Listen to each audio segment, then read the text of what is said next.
Olá a todos, hoje eu vou apresentar o estudo intitulado Got Issues? Who Cares About It? A Large-Scale Investigation of Issue Trackers from GitHub. Esse trabalho ele investiga a utilização de rastreadores de problemas ou Issue Trackers em projetos open source no GitHub. O objetivo é entender como o uso desses rastreadores impacta o desenvolvimento e o sucesso dos projetos. Durante a apresentação, a gente vai explicar como esses rastreadores permitem que usuários e desenvolvedores interajam por meio de registro de bugs, pedidos de novas funcionalidades e sugestões de melhorias. Vamos também detalhar as hipóteses e perguntas que guiaram a pesquisa, e posteriormente os principais resultados encontrados. Primeiro, vamos falar sobre o que são Issues Trackers e como eles funcionam, como um canal de feedback essencial para os desenvolvedores de software. Issue Trackers são ferramentas amplamente utilizadas para registrar problemas e sugestões dos usuários. Eles podem ser encontrados em plataformas como GitHub, Bugzilla e Jira, e eles ajudam no gerenciamento de feedback, incluindo relatórios de bugs, pedidos de novas funcionalidades e atualização na documentação. No GitHub, especificamente, qualquer projeto pode ter um Issue Tracker que permite a qualquer usuário relatar problemas ou fazer sugestões. Isso facilita a coleta de feedback direto, auxiliando os desenvolvedores a entender as necessidades e os problemas enfrentados pelos usuários. Porém, uma das questões centrais é entender quantos projetos realmente usam esses rastreadores e como eles contribuem para o sucesso do projeto. Para investigar essas questões, os autores do estudo coletaram dados de 100 mil projetos públicos do GitHub, variando de tamanho, com alguns chegando até 1 milhão de linhas de códigos. Para garantir a relevância dos dados, foram excluídos projetos com menos de 1.000 linhas de códigos e aqueles que desativaram o Issue Tracker. Foram coletadas informações como o número de watchers, que são pessoas interessadas no projeto, forks, quantas vezes o projeto foi copiado para novos desenvolvimentos, o total de issues abertas e fechadas e informações sobre os autores dessas issues. Além disso, os dados incluíram informações sobre o tamanho do projeto em linhas de código e o número de contribuições feitas por cada desenvolvedor. Com base nesses dados, os pesquisadores formularam 4 hipóteses principais para orientar a análise. A primeira hipótese, a H1, é que projetos open source recebem um grande número de issues, aproximadamente 1.000 em média. A segunda hipótese, H2, é que menos de 50% dos autores das issues são desenvolvedores do projeto, ou seja, a maioria das issues viria de usuários externos. A terceira hipótese, H3, sugere que um ambiente de desenvolvimento colaborativo, onde várias pessoas contribuem, gera mais issues, indicando o impacto positivo desse tipo de ambiente no engajamento do usuário. E finalmente, a quarta hipótese, H4, é que projetos que atraem mais interesse dos usuários, medido pelo número de issues criados, teriam uma taxa de resolução de problemas mais rápida. Essas hipóteses foram então desdobradas em perguntas específicas da pesquisa para guiar o estudo. A primeira pergunta, P1, explora a adoção dos Issue Trackers. Qual é a proporção de projetos que realmente recebem issues e como eles se diferenciam dos que não recebem? A segunda pergunta, a P2, ela busca entender o volume de issues relatadas nos projetos que utilizam esses rastreadores. E por fim, a pergunta P3 foca nas tags de categorias das issues. Quantas vezes essas categorias aparecem e quais são as mais frequentes? Para finalizar as perguntas de pesquisa, temos as 3 perguntas restantes. A quarta pergunta, P4, investiga quem são as pessoas que registram issues nos rastreadores de problemas e quantos desses autores fazem parte da equipe de desenvolvimento do projeto. A quinta pergunta, P5, analisa a relação entre a utilização do Issue Tracker e o sucesso do projeto, medido pelo número de forks e watchers. Isso busca verificar se existe uma conexão entre o uso ativo de Issue Trackers e a popularidade dos projetos. E por fim, a última pergunta, a sexta, P6, avalia se o tamanho da comunidade de usuários impacta o tempo necessário para resolver o problema. Em outras palavras, questiona se projetos com maior engajamento dos usuários têm uma taxa de resolução de bugs mais rápida. Essas perguntas permitem uma análise aprofundada sobre o papel dos issue trackers no desenvolvimento e na popularidade dos projetos open source, além de avaliar se o engajamento do usuário realmente influencia no sucesso do projeto.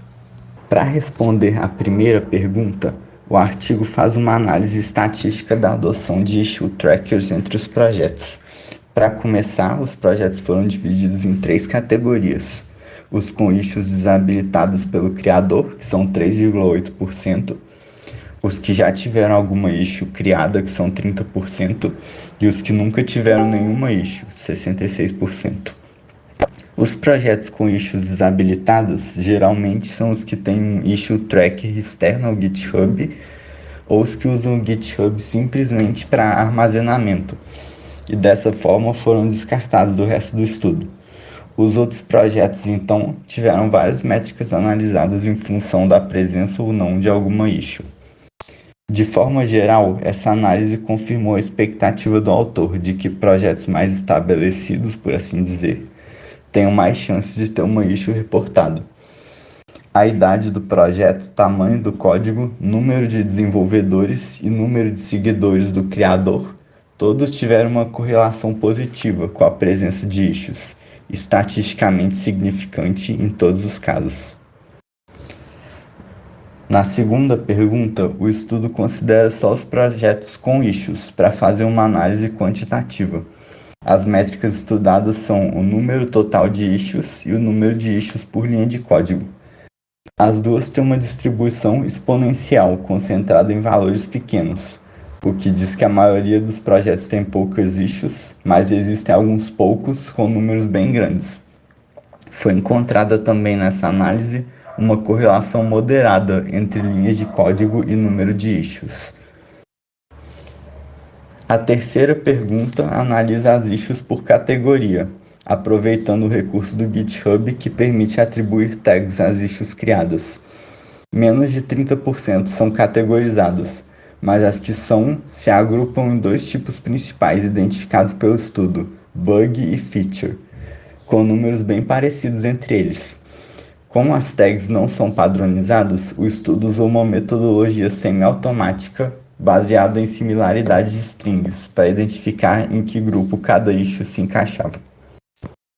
Outro agrupamento encontrado foram as tags com nomes de navegadores, por exemplo Chrome e Firefox, revelando que há uma classe de issues específica ao desenvolvimento web. Para explicar a prevalência dessas issues, o estudo faz a hipótese de que elas são reportadas com mais frequência, por causa da praticidade dos usuários que já estão na web de acessarem o issue tracker. Na quarta pergunta é feita uma análise dos autores das issues, para testar a hipótese original dos autores de que existe uma separação entre quem desenvolve o projeto e quem reporta as issues. O resultado foi que, de fato, somente 33% dos desenvolvedores criam issues, mas invertendo a análise a relação muda, sendo que 58% dos criadores de issues são desenvolvedores. Isso é uma consequência do fato de que o grupo de reportadores de issues é menor do que o de desenvolvedores.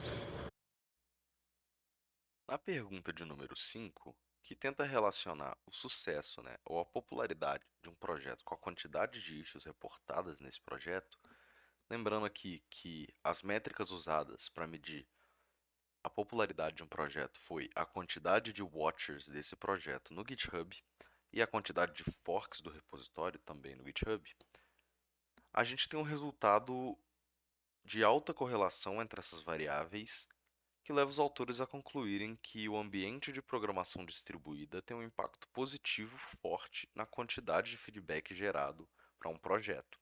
E isso corrobora muito forte com a hipótese de número 3, levando os autores a acreditarem e classificarem essa hipótese como validada. Na pergunta de número 6, que tenta encontrar uma relação entre o tamanho da comunidade de um projeto, ou o número de relatores desse projeto, e o tempo para resolução das issues, os autores acabaram encontrando um resultado muito fraco que não comprova essa relação e que levou eles a descartarem a hipótese de número 4 por acreditarem que o resultado estatístico, por mais que ele exista, ele não seja significativo o suficiente para refletir a hipótese inicial. Com isso, no fim do projeto, os autores concluíram apenas que a hipótese de número 3 se mostrou verdadeira depois da análise dos dados colhidos nos experimentos desse relatório, mas eles ressaltam que, para algumas ideias, alguns conceitos, por exemplo, a popularidade de um projeto, foram usadas heurísticas, que foram, no caso da popularidade do projeto, né, a quantidade de watchers e a quantidade de forks desse relatório. E se tivessem usado as outras heurísticas, talvez o resultado fosse diferente. Isso é válido para todas as hipóteses. Além disso, eles concluem também dizendo que o dataset que eles montaram foi resultado de alguns filtros, como por exemplo quantidade de linhas de código. Eles excluíram repositórios com menos de 1000 linhas de código no início, e isso pode acabar afetando também o resultado final. Então, com um dataset diferente, filtros diferentes e heurísticas diferentes, talvez os resultados fossem diferentes. Mas para o dataset e os filtros aplicados, esse foi o resultado que os autores encontraram.